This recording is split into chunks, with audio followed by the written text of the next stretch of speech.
This is The Download from Sounds Profitable, your daily source for the essential news of the business of podcasting. Brought to you by Spreaker from iHeart. I'm Tom Webster. Here's what you need to know for today, Tuesday, August 29th. From Westwood One, the Share of Ear for the second quarter of 2023 reports that podcasts and AM/FM radio represent the vast majority of time on the U.S. ad-supported audio clock. The podcast growth surge continues, and Spotify's usage growth does not benefit advertisers, and this all from Westwood One and Cumulus's Pierre Bouvard. The newest installment of Edison Research's Share of Ear study, built from a survey of 4,000 Americans 18 plus, is themed around the new creation of the U.S. ad-supported clock. In a typical hour spent listening to ad-supported audio platforms, the two top contenders are AM/FM radio with 41.4 minutes and podcasts with 11.4 minutes. The share of ear for time spent with podcasts has quadrupled since the second quarter of 2017. Hollywood Reporter tells us that Wondery and Dr. Seuss Enterprises have inked a deal for a slate of original kids podcasts. Another beloved children's IP is entering the world of podcasts.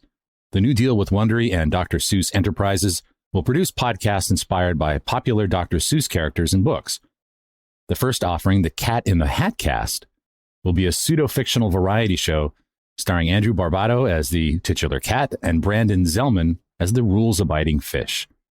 The show targets kids 3 and up with sing-alongs, tongue twisters, and wordplay, and the first episode premieres September 18th on Wondery Plus. And I wonder what else Dr. Seuss Enterprises produces. Insider intelligence reports that text-based app struggles could be LinkedIn's gain as the B2B audience gets younger. According to new Ipsos data surveying almost 1,600 marketers around the world, 80% of business-to-business marketers use LinkedIn, while active user counts are falling for both X and Threads. X, of course, the former Twitter. The loss of both the rebranded incumbent and the newcomer could be LinkedIn's gain. The user base of LinkedIn is skewing younger as Gen Z takes to the platform, and B2B advertisers are focusing on the same platform to find their audience. Certainly something for the B2B side of podcasting to keep in mind when considering target demographics.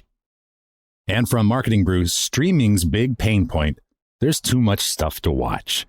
According to Nielsen's metadata firm Gracenote, U.S. consumers spend an average of 10 minutes and 30 seconds looking for content to watch. That's more time than this podcast, a 3-minute increase from 4 years ago. 1 in 5 consumers report giving up entirely after not finding anything of interest. Sutton proposes content overload is part of the problem, with a glut of streaming catalogs and linear TV channels to choose from.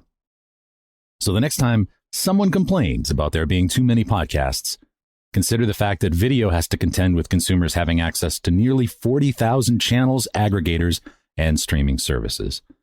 And finally, today it is Tuesday, August 29th. Tomorrow, Wednesday, August 30th, we are releasing the podcast landscape in America. It's the biggest study that we've ever done at Sounds Profitable. There's still time to register and join over 500 of your fellow Americans and friends abroad as we learn about the keys and the triggers to audience growth for podcasting. So I hope you sign up for that at soundsprofitable.com. Be sure to check out the links to every article mentioned right in your podcast listening app or at soundsprofitable.com, where you can also subscribe to the newsletter version. The Download is written and produced by Brian Barletta, Gavin Gaddis, and me.